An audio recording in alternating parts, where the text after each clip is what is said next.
Disclaimer: the views and opinions expressed by the host may not state or reflect those of Peers and its members. Furthermore, the views and opinions made by the resource persons do not reflect those of the program, Peers, and its members.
Magandang umaga, good morning, and welcome to the first edition of Peer Interview.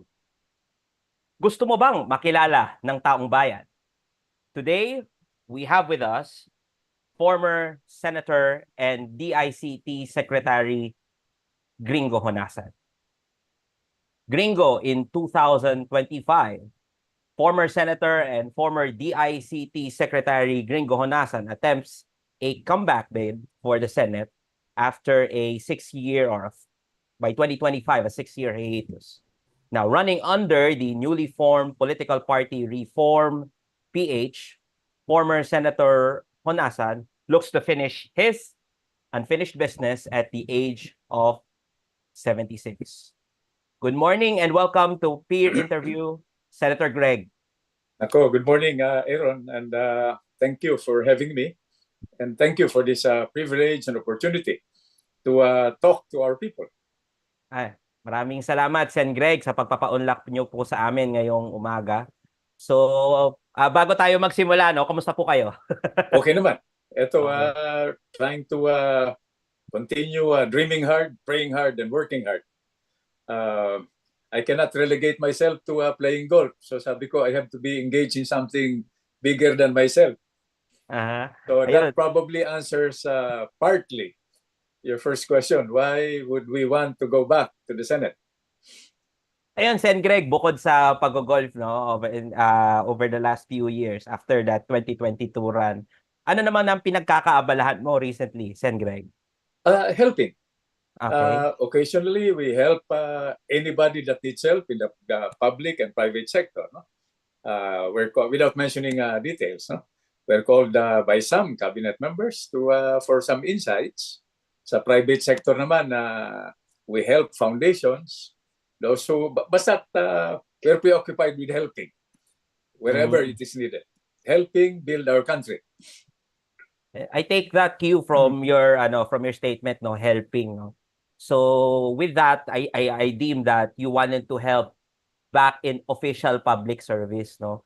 And in many interviews and in your filing of your COC, you mentioned you are looking to complete your unfinished business. Can you just take us through that unfinished business, Sen Greg?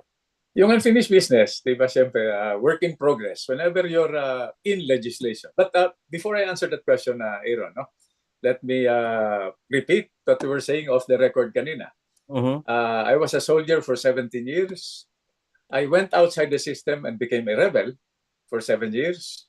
Then I became a senator for 21 years. And modesty aside, we became the first truly independent senator in Philippine political history to win the national elections. No? Not only once, but 4 times. And then I made a bid for the vice presidency. Late camera ako noon. We did not make it. And then the last elections, we also did not make it. But no excuses, no regrets, but always lessons learned. Now, going back to unfinished business, I can run through the entire range of legislations we have passed, we have co-authored. Some are still work in progress. No? National security, right up our alley. Land use, disaster risk reduction management, peace policy, food security, you name it. We have tried to get involved in it through legislation. Ayun, very very interesting, no. Mamaya puntahan natin Sen Greg, no. I've run through a couple of key legislation na in-author ninyo. One of which is yung freedom of information that it was rebranded to the POGI bill. But anyway, mamaya gusto ko lang gusto lang namin makilala si Sen Greg on a lighter note, no, so to speak. So nakita ko doon sa yung educational background, pares pala tayo, galing tayong San Beda, and then you went to Taiwan to study. Can you just take us through your childhood, Sen Greg, yung kabataan mo? Okay. Start from the very beginning. I wanted to become a priest, Aaron. So, Okay. kausap mo sana ngayon si Monsignor or some parochial personality, no? So, I wanted to become a priest. I changed my mind. Then I thought I wanted to become a doctor. Sabi ng father ko sa akin, mahirap yan anak, eldest ka. Sundalo yung father ko. He was a professional soldier. No? Mahirap, mahal ang tuition sa medicine. So sabi ko, ano gagawin ko? So I enrolled in the UP. 3 semesters ako ron. No? I want to take up economics. No? Pero hindi ako umabot sa School of Economics. Hanggang AS lang ako. And then my father suggested, why don't you try to take the entrance exam sa Philippine Military Academy. No?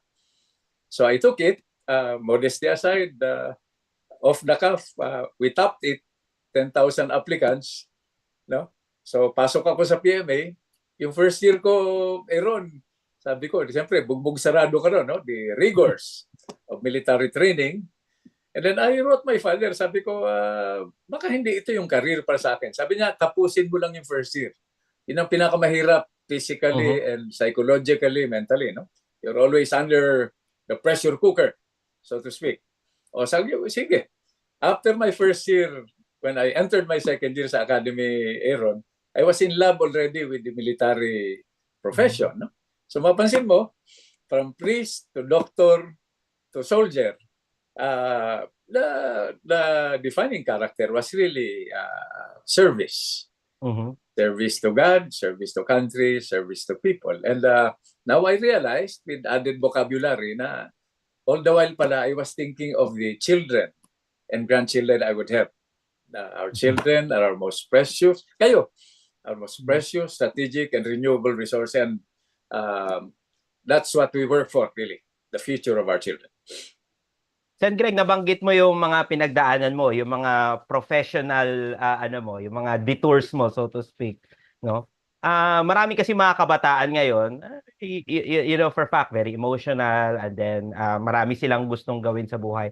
And you also have your mga grandkids na, di ba? What's the most important lesson you share with them sa mga kabataan ngayon based doon sa experience mo nung kabataan mo noon?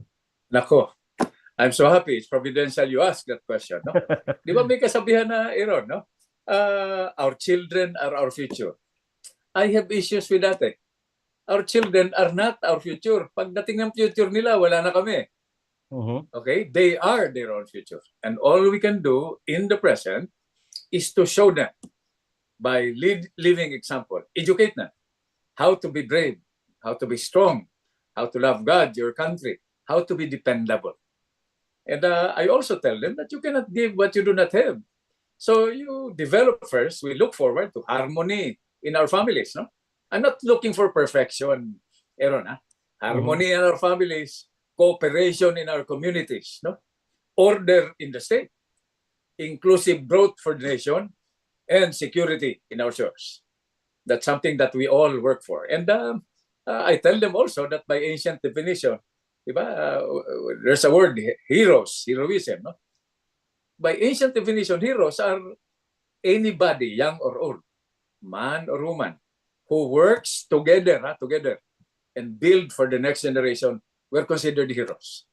So these are the lessons in life that I tell them, and I have the experience, the colorful track record to share with them. Ayun, Sen Greg, going to that, no, yung close, yung pagiging close sa pamilya or pagbabahagi ng mga mahahalagang aral sa pamilya. Ano yung naging reaction nila, Sen Greg, nung nag-file ka ng COC? Was it fully supported by the family? May mga konting, ano ba na, dad or lo, pwedeng pahinga ka na lang or enjoy your retirement? Anong naging, anong naging mga conversation sa bahay? Aaron, nagtataka ako, hindi naman tayo nag-usap before this, no? Parang lumalabas na scripted. These are the questions I wanted you to answer, to ask, so that I could answer them, no? Siyempre disappointed dahil ang tanong sa akin ng pamilya ko, ng mga anak ko, lalo na I remember my youngest daughter was asking me, no? Papa, kailan ka ba uwi? I mean, figuratively and literally, no? And our people also ask me that, no? People from all walks of life. Sabi na, Colonel, former senator, former rebel, former secretary, what do you want to do? Sabi ko, I want to go home. No? The family, okay na naman yung pamilya ko, enjoy my grandchildren, no? Live a more quiet life. No? But how can I go home naman when historically, by experience, no? By track record, my family are my people. And my home is my country. Paano ako uwi if some are left behind? Pag meron pang biktima ng injustice, may kumakain pa sa basurahan, no? May nahihirapan, people discriminated against, no? There's the continuing armed conflict. How can I go home naman? So no one is saved if some are left behind. Di ba? Whole of nation approach, yun ang lagi natin sinasabi. Inclusive growth. May maiiwan. Paano ka uwi? So I cannot yet go home. There's some disappointment and I must admit some resentment, but take it or leave it. I'm your dad. I'm your lolo. No, I cannot reinvent myself and deal with things that are, I have to deal with things that are bigger than myself. Sen Greg, you worked, two separate stints sa Senate, no? But you also had your share as an executive, serving in the last administration of President Duterte as the ICT Secretary. So what was it like yung naging secretary ka ng DICT? And if, I'm not sure what happened between the years 22 until now. Pero was there any offer for you to accept a cabinet position? So just take us through your experience in the executive lang. Well, sa executive, I was ending my term in as senator. Yes. After 4 terms at 21 years. No, so I was recommending the acting secretary, who is my, without going to details, no? I wrote to the President Duterte during the time, sabi ko, may I respectfully recommend that he be the OIC now, become a permanent secretary. Ang sagot, alam mo na, si President Duterte, no? He makes decisions very fast. Sabi niya, anong recommend? Ikaw na, when you had your term. So sabi ko, sir, what are my marching orders? Sabi niya ganito. Even from a management point of view, hindi rin naman techie si President Duterte, no? Sabi niya sa akin, okay, managers tayo, Senator Honasan. Your marching orders, no, as Secretary of the ACT is connectivity. Connect government to other governments, domestic and global. Connect government to business for productivity. Connect government to the citizens and everybody to each other. Connectivity, harnessing the power of information and communications technology. And do this faster, cheaper, if not free. Diba, Aaron? Napakasimple ng marching orders ko. Yes. I tried to do that. And we have the track record to show that within 2.5 years, we did quite a lot, no? Now, the problem, the other side of the coin is this. When a government has to upgrade its appreciation for information and communications technology generically being the future, okay? It has to upgrade. Dahil noon, nahirapan ako magpaliwanag even as a non-techie, no? Those were my marching orders and, well, the record will speak for itself. So, Yun nga pa you mentioned it was discussed that you get your marching orders from President Duterte in the last administration as former DICT secretary. Ano ba? Meron pa bang desire to go back to the executive or mas prefer mo itong route na to, Sen Greg, going back to the Senate? Okay, why would I want to go back to the Senate? First, it's achievable. Mhm. I have consulted a lot of people, including my family. No, first, if I am able to go back to a collegial body, a consensual body like the Senate, I'll be one of 24. That's the upper chamber. No, I will have the personality. Ngayon nga, Aaron, we did not succeed in going back last elections. Ang tawag pa rin sa akin, senator. I will have the official personality. Second, I will have the built-in platform. I can stand on any soapbox or platform and explain to our people what legislative intervention is doing to impact on their lives. That would be two very compelling reasons for me to go back. Pero given a choice, anything that will allow me to help and build for the next generation. Yun, Sen Greg, you mentioned you will be one of 24. So, based lang dito sa mga nangyayari, political circumstances, no? And then the changing political alignments and changing political configurations. I think a couple of months back, you and the rest and other colleagues formed this new political party, Reform PH. Can you just share to us what's Reform PH? What does it stand for? And then aside from you, who are the others that Reform PH is fielding in 2025? Okay. Again, glad you asked that question. Pinorman itong Reform PH sa National Party, no? I happen, but alam mo, Aaron, technically, I'm still independent. Dahil, to me, this is just my point of view. Political parties in this country effectively do not exist. Okay? It should be the platform and program driven. But going back to your question, ang ginawa namin, yung mga buhay pa na katulad ko, na humihinga pa, na veterano ng Reform, the Armed Forces Movement, circa 86. Okay? Tapos merong grupo, yung UKUD, mutineers, young officers. Sinama rin namin yon. And then the leaderless armed components of the revolutionary left, and to put in, to complete the icing on the cake, yung mga Muslim brothers natin. So ito, Aaron, for the benefit of our viewers and listeners, ito yung mga nanggaling sa armed struggle na nagbalik loob. This is not the Reform Party of former Secretary De Villa, not the Reform Party of the late Senator Raul Roco, and not the Reform Party of the late Senator Miriam Santiago. This is the Reform PH Party, composed of people who went back to the folds of the law, to the mainstream parliamentary struggle from the armed struggle. Okay. So yun ang binuo namin. I am the current chairman, interim chairman. The president is now Department of Agriculture Secretary James Layug, and the Secretary General is former Secretary and former Congressman Mike Defensor. Yun ang liderato. And then we have an executive council. We're now preoccupied with party building. But as I said, effectively, I'm running as an independent because I'm the only candidate. Hindi naman ako kasama sa administration slate. I am not identified also with any political aggravation. So, yun, nabanggit mo na, Sen Greg, no? Because in 2022, you were part of, sabi mo nga, na-adapt ka ng iba't ibang mga partido, pero mas naging, well, some observers, including myself, have noticed you were more prominently seen in the unit team, yes. Yung mga unit team stage. So, was there any, what you call this, medyo may sama ba ng loob na you weren't taking in sa sa alyansa ng Bagong Pilipinas, or was it more of your decision really to run as an independent dito? Aaron, that's a political decision. But if you trace it back to my inclusion in the unit team in 2021, platform-based, I stuck to that. Consistent naman tayo dyan. The call was for unity.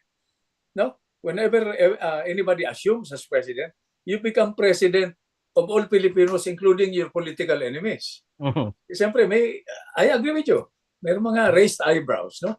Bakit ka nandyan sa unity team ni presidential candidate Ferdinand Marcos Jr.? Hindi ba kasama kayo dun sa 1986 Super Power? No? Sabi ko, okay, let's go by platforms. The call was for unity. Anybody who does not want political unity, raise your hands. Wala naman nagtaas ng kamay. Diba? In the other parties, there was a call for budget reform.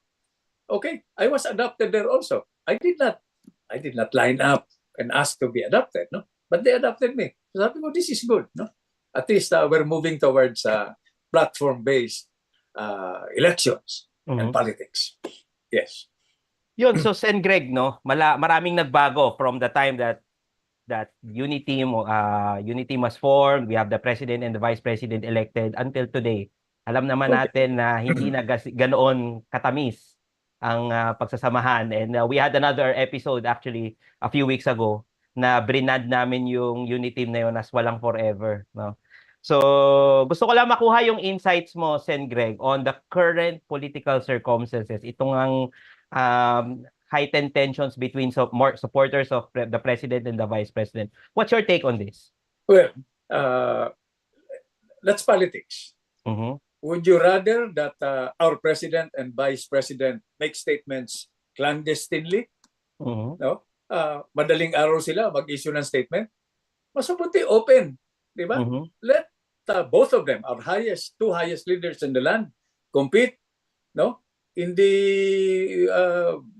vision, ideas, and leadership, di ba? But that's politics. Kaya lang, the downside is we are watching our young people, our future citizens and leaders, no? Is this the national conversation? Is this about personalities?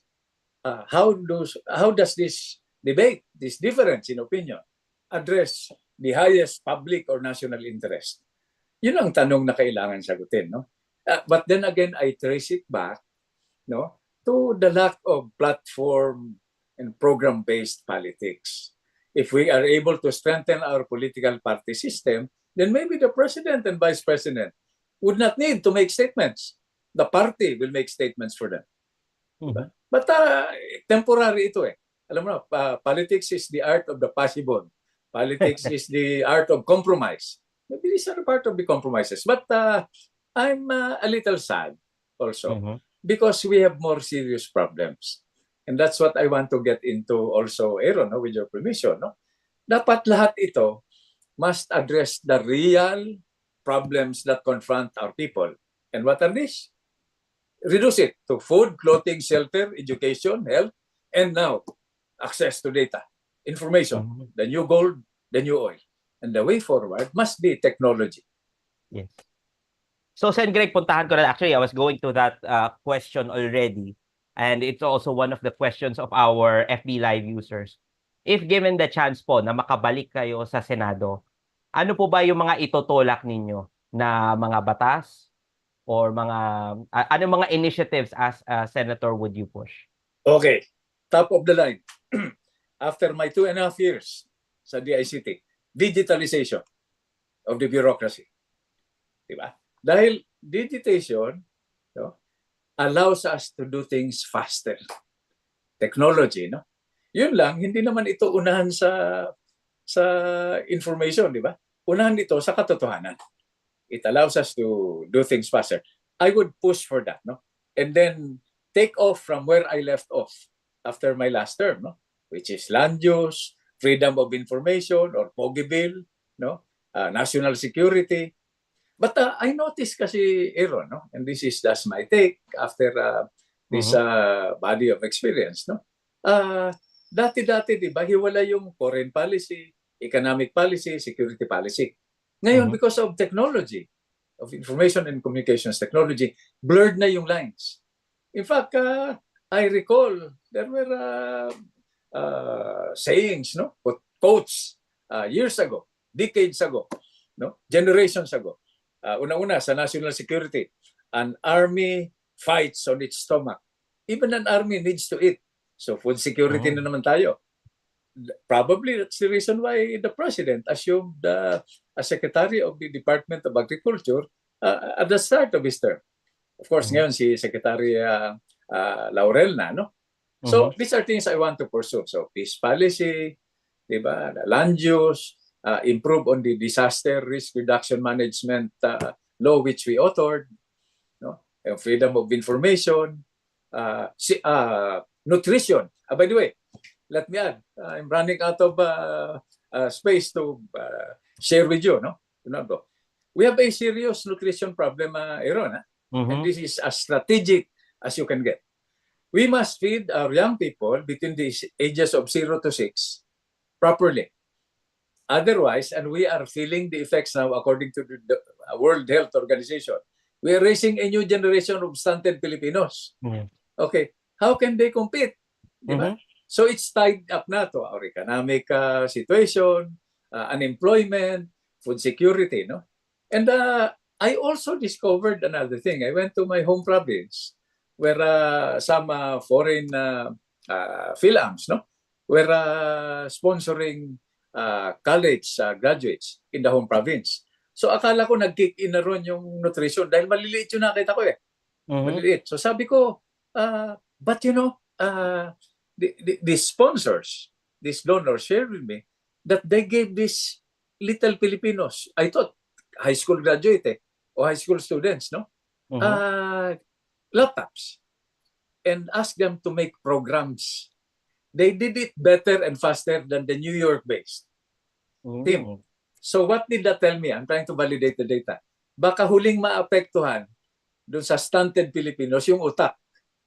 Baka the body is sick first, but you give them the technology, they will rise to the occasion and perform. Ito yung mga body of unfinished business I want to initiate or push, no, with the inclusion of yung sinabi ko kanina una, no, technology, digitalization of the bureaucracy. So Sen Greg, no, i-realign ko yung mga thoughts, no. And with the recent survey that our group, yung peers conducted, no. So we conducted a nationwide survey, and part of that survey, we wanted to find out from the voters which are the focus areas that they want the senatoriables to look at. So ito yung mga lumabas na mga issues, first of which is poverty, corruption, the economy, and illegal drugs. So you've mentioned a couple in passing, no? So how just so I would be able to, or our viewers would be able to reconcile, hagip ba nung mga planned legislation mo itong apat na mga issues na nabanggit ko: poverty, corruption, economy, and illegal drugs? Although you've mentioned some already. Actually, Aaron, to put it bluntly, no, swak na swak doon. Poverty, di ba? Corruption, unemployment, no? I will add to the list, no? Must converge on the basic needs. You have to concretize kasi poverty. Bakit poverty? Hindi makakain. May mga kababayan tayo, Aaron, na kumakain pa sa basurahan. Di ba? You tie it in na to unemployment. Nutrition. How can the mother naman breastfeed if the mother is malnourished? Because the father, jeepney driver, lost his job. So, konektado ito. That's why the approach should be whole of nation talaga, inclusive. So, sa tingin ko, the intervention will be precise.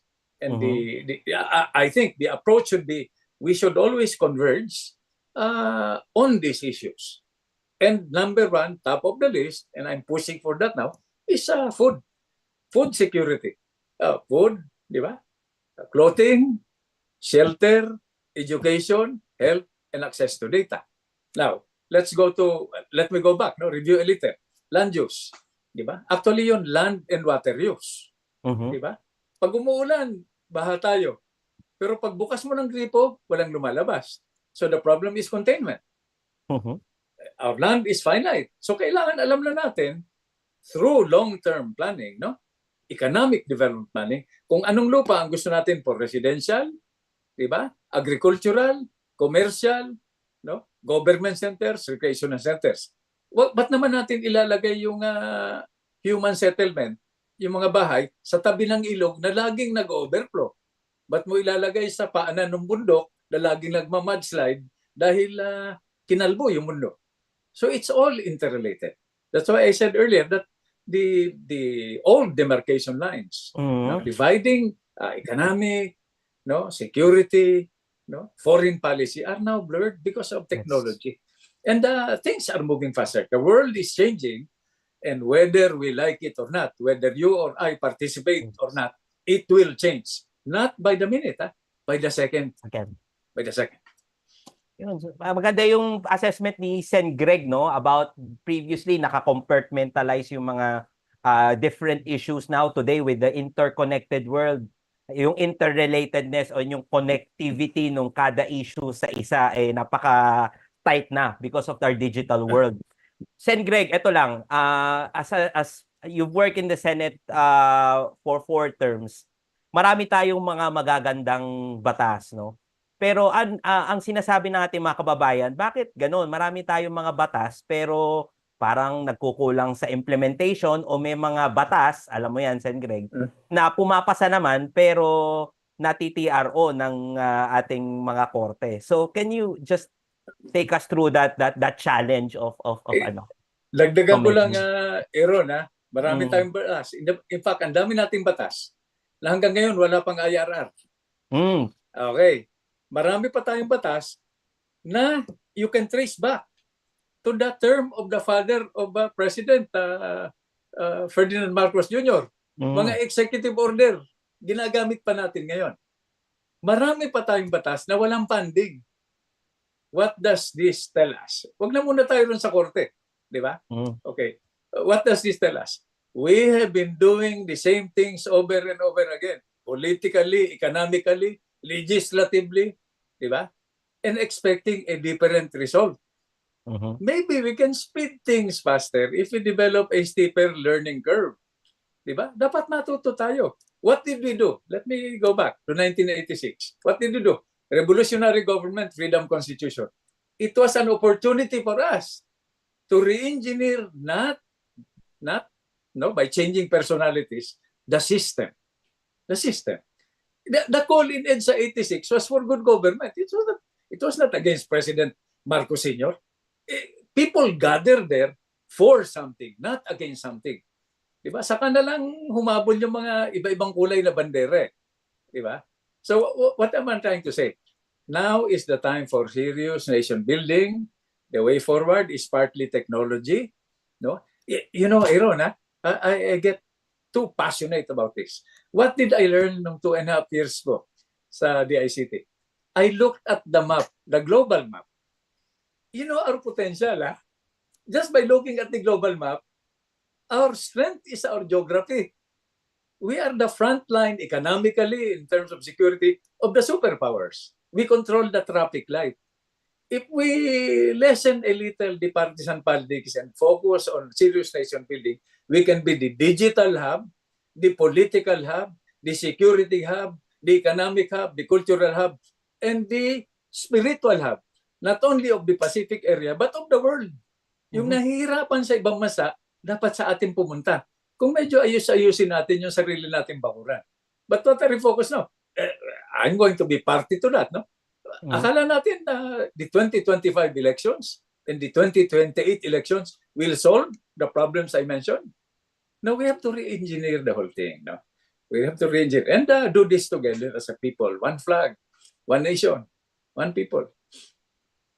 Ganda yung sinabi mo, Sen Greg, no? Ang daming ang potential ng Pilipinas para sa iba-ibang mga... Aaron, let me interrupt. You know what we need to do? How blessed we are. Ito, I'll do this. I'll try to be balanced about this. So, all we need to do as a people is wake up every morning and continue breathing. Okay? Our economy at policy level is moving from 6 to 8%. I guess you in peers know that, no? Yeah. Kaya lang, ang challenge, ano challenge sa atin? Maramdaman ito nung kumakain sa basurahan. Itong 6 to 8%. That's a challenge. The so-called trickle-down effect. So that we can patututuhanan natin yung inclusive growth, whole of nation approach. Diba? We want to build a railroad. We want to connect through technology. We go for the poorest, the farthest, and the smallest. That's the way for inclusive growth. Huwag ka mag-focus doon ka kung saan marami yung botante, kung saan ka kikita, which is the mantra of some of the people we talk with across the table. I'm waving the Philippine flag. They're waving their income statements and balance sheets. How can we start a conversation naman? Diba? So that's, I think, should be the approach. Because now, the other side of the coin is siguro sabi ni God, no? I'm not as deeply religious as I would want to be, no? Sabi ni God, napakaswerte naman nyo, Pilipinas, no? Para wag naman magselos yung ibang bansa. I'll put you in the ring of fire. Diba? You will be there. You will be number 1 in the World Risk Index. Kasama nyo dyan yung India at Indonesia. And ilalagay ko sa iyo sa EDSA nung typhoon. Tuwing may bagyo, di ba? Nagaling sa Pacific, ang unang tatama ang Pilipinas. Okay, para fair is fair. That's my philosophical view. Ang ganda ng conversation na to because viewers are learning a lot on how you view things from a macro and from a micro perspective. Sen Greg, eto lang. You have been running for the past few years as an independent, and you are also considered not part of a political dynasty or a political family. One of the critical issues na binabanggit ng mga viewers natin is yung issue of political dynasties. What's your position on an anti-political dynasty bill? Okay, Aaron. For our young viewers, no? As a matter of principle, I am against political dynasties. Historically, the anti-dynasty law under the term of President Fidel Ramos was certified as urgent. Hindi pumasa. Bakit? Do you think the legislative branch will legislate against its interest? Okay. Having said that, I'm against dynasties, no? As a matter of principle. But let's do this, no? Science-based and data-driven. Di ba, ang principle ng dynasties, bakit kayo-kayo lang? Bakit kayo-kayo lang? Bakit hindi pwede yung iba? Di ba? Throw wide open the field. Let's look at the data. Bakit na mayagpag yung dynasties sa ibang lugar? Bakit effective sila? Bakit sila ang binoboto paulit-ulit? Is it purely because of guns, and gold? Or did they perform? That's half of the question. O kaya walang tumayo? Walang sinasabi nga, walang pumalag? Walang nagsalita? We should examine this and let the data, science-based, speak for itself para we can decide to finally put together, no, and push the implementing rules, the enabling laws that will constitutionally allow us to follow the law, which is hindi naman pwedeng kayo-kayo lang. That's my position on that. Thank you, Sen Greg. No? So maganda. I mean, you provided a very balanced perspective on political dynasties. There's another issue that one of our users, one of our viewers mentioned, yung sa FOI nga o yung Pogi Bill. So marami nagtatanong, ano bang nangyari dito sa FOI Pogi Bill, and where are we heading to with this bill? Kasi matagal na tong nakasalang maybe you have a better institutional memory. Asan na ba to, Sen Greg, ngayon? It's in limbo. Bakit? Forgive me, I'm not implying anything. Siyempre, ayaw yan ng media. Ayaw din ng tao. Ayaw din ng government. Di ba? Now, may counterpart yan. Right to reply. Di ba? Pag nagsalita tungkol sa'yo, publicly, in multimedia, you have the right to equal space. Di ba? Equal space, equal airtime. That balances the situation with one exception, public interest or national security. Which brings me to another issue, no? We are through our public hearings, no? I'm not implying again anything, no? Exposing our strengths and weaknesses as a developing country to temporary friends and adversaries. Yung mga nanonood sa atin, siguro nasa isip nila, ang gugulo nila, no? Mag-reclaim pa nga tayo ng ilang artificial island doon sa West Philippine Sea. At kumuha tayo ng killing materials, panambak, sa Pilipinas mismo. Now, imagine, is that right? Does that serve the highest public interest? And then, ikabit ko na, Aaron, with your permission, no? Sa West Philippine Sea issue. Okay? Marami. It's an emotional issue. No? Maraming natatakot.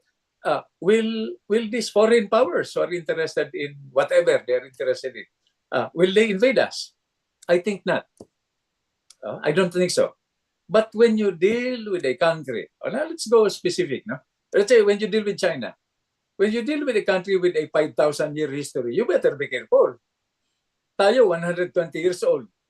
Yung kaalyado kuno natin na US, no? With its new president, 250 years old. Yung UK, 1,000 years.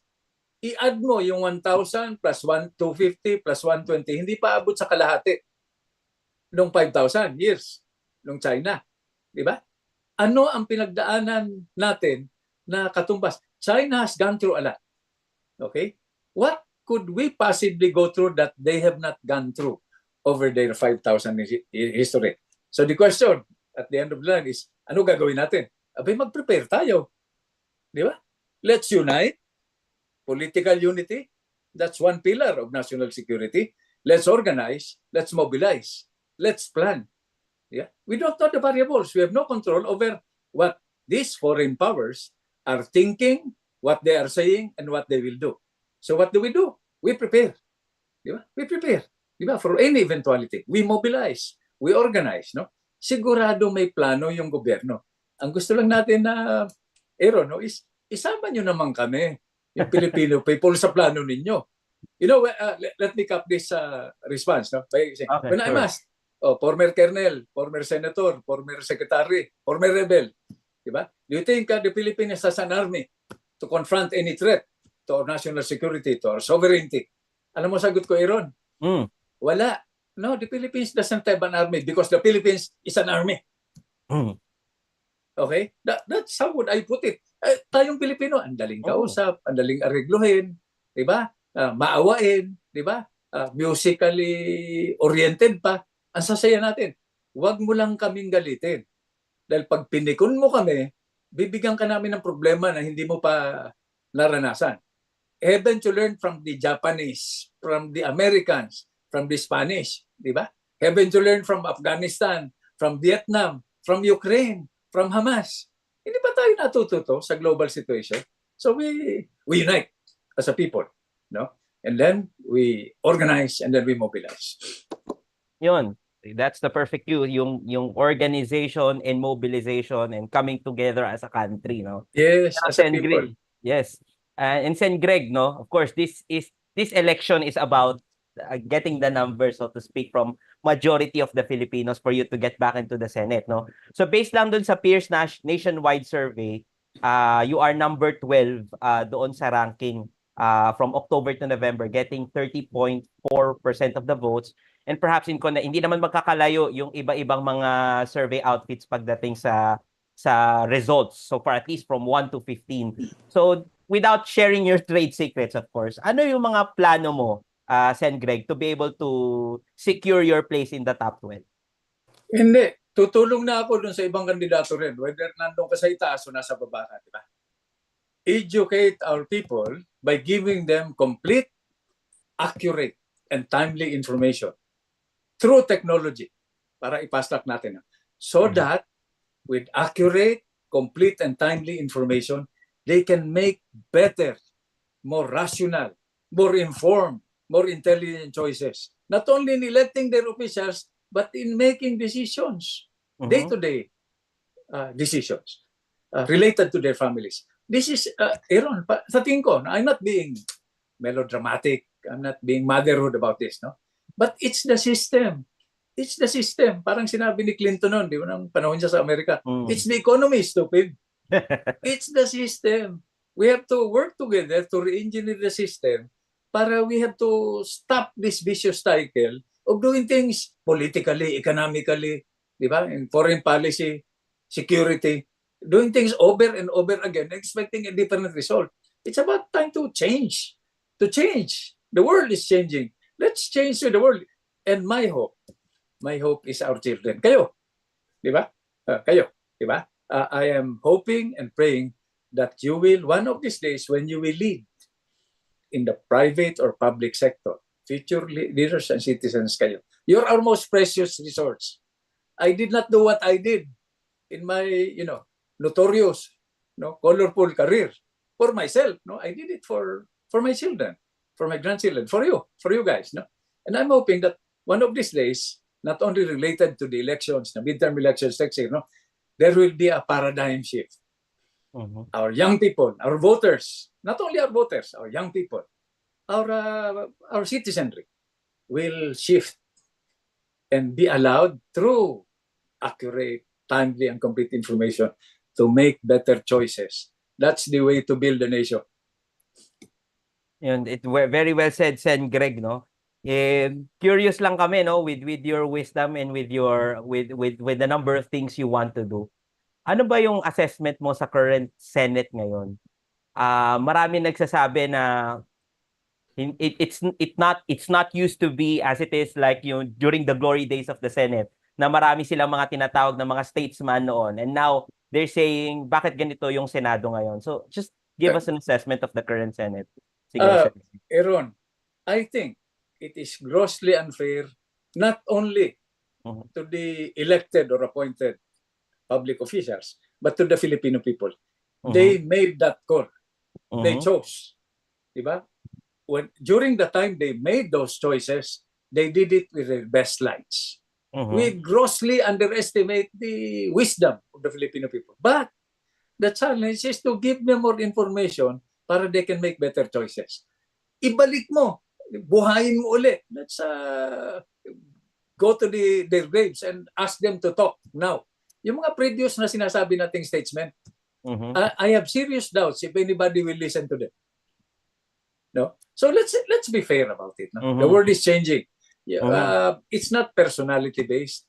It's the ability to communicate with our people, taking into consideration the needs, the call, the urgency of the times. But the unchanging variables are our ability to provide the basic services. Food, babalik at babalik ako ron, Aaron, no? Kahit na anong issue, i-connect ko, whether you agree or not, dun sa food, clothing, shelter, health, education, and now access to data. And the way forward, para mas mabilis natin, because we're managing two variables, no? Time and information. No? I-connect natin doon.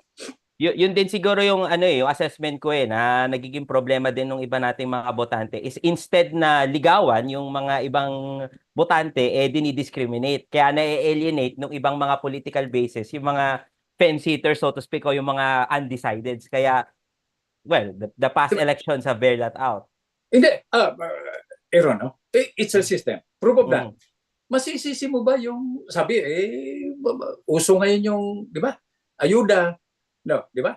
Masisisi mo ba yung nagugutom? Oo. Kung tumanggap ng pera. Okay? Ngayon, ibang usapan nyo, tumanggap ka ng pera, hindi ka bilib dun sa nagbigay sa'yo, iboto mo yung gusto mo. Okay. Tinakot ka. Abi, natakot ka. Bumigay ka. Di ba? Umuwi ka. Tapos magrereklamo ka. Hindi naman siguro tama yun, di ba? Kung tumayo ka, di ba? Hindi ka nagpatakot. Nag-usap-usap kayo, kayong mga tinatakot. Abi, di ba? Ibang usapan yun. No? It's the law of nature. For every action, there's an opposite reaction. Di ba?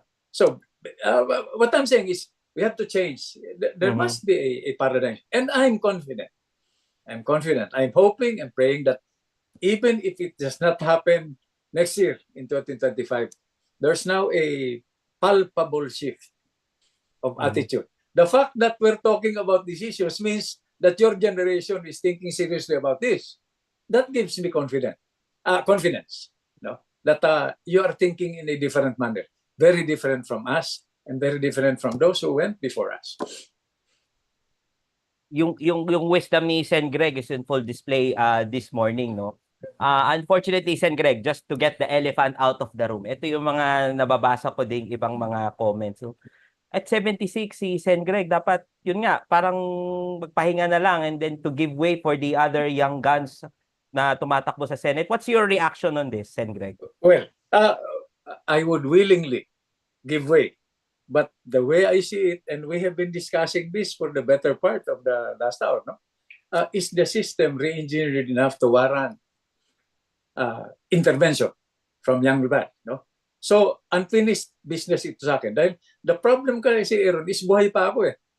Di ba? I mean, modesty aside, no? I've experienced what it is to be hit by projectiles. Di ba? Hindi naman ganun kasakit, no? And I'm not going to let that experience go to waste. I want to apply it to nation building habang buhay pa ako. I have to keep on moving, no? That's the way to stay healthy, di ba? It's very basic. It's even selfish, no? I have to healthy mentally, di ba? I have to keep my heart healthy, no? I have to keep my body healthy. So I'm trying to develop a digital brain, an analog heart, and a hybrid body. Yeah, para I can respond to the changing situation and keep up with my children and grandchildren and your generation. That's my reason. No? But if the electorate will decide na, Senator, magpahinga ka na, okay na kami. Diba? We'll take over from where you left off. Willingly. But I have to look for something to do again. Then as I said earlier, no, I cannot spend my time playing golf. No, I have to be involved with something bigger than myself. And I hope that by the time we go to the polls next year, the electorate will have a better view of the situation and make more rational, more informed judgment decisions. Thank you, Sen Greg. Just to do some simulation, so to speak, if and when you get another run at the Senate, no? And of course, isa sa mga critical decisions when you are elected is choosing between joining the majority or the minority bloc. So, just playing futuristic dito, would you join the majority bloc or would you prefer to be in the minority? What are the issues involved? I would ask that question. Mhm. Ano ba pinag-usapan natin dito? But ako, by the way, I forgot. In every decision point in our lives, the first question that must be asked and must be answered. Madali yung who, what, when, where, how, di ba? Yes. Ang pinaka-importante talaga para sa akin, Aaron, why? Bakit ako magiging minority o majority? Bakit? Pag nasagot yun, decision point para sa akin yun. But it will be driven by issues, no? By platform, by programs. And because of legislative intervention, no, which is going to be the bread and butter of the Senate for future generations to come, no? Kailangan dito. By the way, I forgot to share with you, no? During the 10th Congress, nasa last row kami. Katabi ko si Raul Roco sa kanan ko. Nasa kaliwa ko si former Senator June Magsaysay. Sabi sa akin ni Raul Roco, neophyte senator ako nun. Sabi niya, Greg, alam mo ba, hindi tayo linagay ng taong bayan rito dahil dati kang sundalo, ako dating abogado, dating negosyante si Senator Magsaysay. Linagay tayo rito para bumoto. Para bumoto. Hindi para mag 6 o'clock news, ha? Secondary yon to communicate, no? Para bumoto. So pagboto natin, lalo na pag yung boto natin kasama sa nanalong boto, yung majority, some people will be relieved, some people will suffer. Some of our people. Some people will lose their lives. No? Some of our people will continue living. So pagboto natin, mag-aral tayo. Di ba? Hindi natin na malalaman kung sino yung naapektuhan ng boto natin. Yun ang trabaho ng legislation. Whether ikaw ang author o ikaw ang co-author o bumoto ka lang, di ba? Legislation, the product of the collective and consensual wisdom of 24 elected senators. Abay, mag-aaral. Yun naman ang gagawin ko. Pag-aaralan ko. By the way, I wanted to add that I faded into the woodwork after 86. Diba, 86, alam mo naman, nasa front page tayo, headline, because of what happened, people power. No? After that, I just worked quietly. But I worked effectively. I believe that I justified the taxpayers' money. Hindi ko naman sinayang yun. No? Even if they conduct a lifestyle check. No, I think I will pass that test. No. And of course, but I leave it up to you if you want to continue this conversation. Ang dami naming natutunan, Sen Greg, no? Ang dami mga bagay na perhaps yung mga viewers namin hindi pa nila alam tungkol sa'yo, particularly yung mga nasa age group namin sa mga millennials. So I'd love to give you the rest of the 5 minutes, Sen Greg, para just to appeal to the Filipino electorate. Why should we give former Senator Gringo Honasan another crack at the Senate? And what are your remaining dreams for the Philippines? Okay. I give you the floor, Sen Greg. Okay, thank you so much, Aaron, and to our listeners and viewers. No, first, I think my most significant achievements in life, not only as a former soldier, legislator, rebel, or cabinet secretary. I think with all my imperfections, I have been a good husband, a good father, and I'm a super lolo. Okay, so my advice, my prayer for the next generation of citizens and leaders is together. You must induce this, no? Together. Break the barriers that separate you from your elders, no? We must continue together to dream hard, continue together to pray hard, and continue together, one people, one nation, under one flag, to work hard. That is my wish and my dream for the Filipino people. And after that, you can forget about me. Thank you. Maraming salamat, Senator Gringo Honasan, for spending this morning with us. No? And then, para lang sa mga viewers nating mga millennials, I started my involvement in the 90s in politics. And Senator Greg's presence this morning reminds me so much of the other idols I grew up in politics. So it's nice to rekindle those memories, and hopefully, no, if given the chance to serve again our Filipino people, alam na natin kung ano yung mga plano ni Senator Greg Honasan. So Senator Gringo, maraming salamat po. We wish you well on your campaign journey. And of course, we'd love to have you again in any future episodes of Peers. Maraming salamat po, Senator Greg, sa umagang ito. Salamat, Aaron. God bless you. Mag-ingat kayo palagi. Salamat po. A blessed Sunday. Magandang umaga, Senator Greg. And this has been the first episode of Peer Interview. Catch us in the next couple of weeks as we get to know more other senatorial aspirants as well as aspiring party list representatives. Magandang umaga, magandang linggo ng araw po sa ating lahat.